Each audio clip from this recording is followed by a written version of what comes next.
Hi kabayan! Nandito naman tayo with Ms. Zahra Lamparas. Meron siyang digital agency sa Pilipinas at dito sa UAE.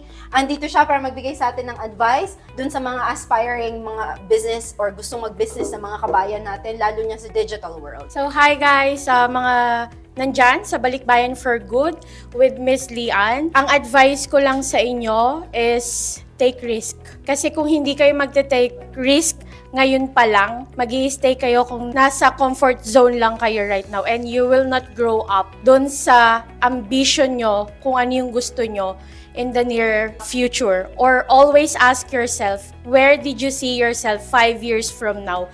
So ngayon pa lang, sagutin nyo na yon habang maaga. And right now, I'm a full-time freelancer. Nag-take risk din ako from last year. Hindi na ako nag-renew as a admin reception dun sa Abu Dhabi.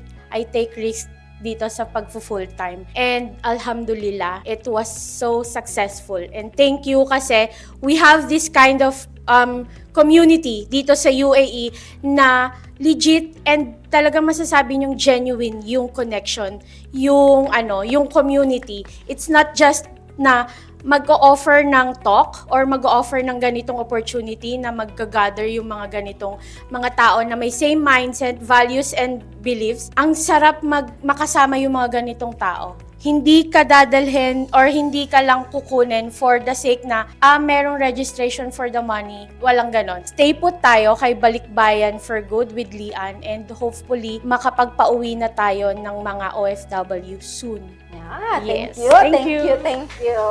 Sis, maraming salamat.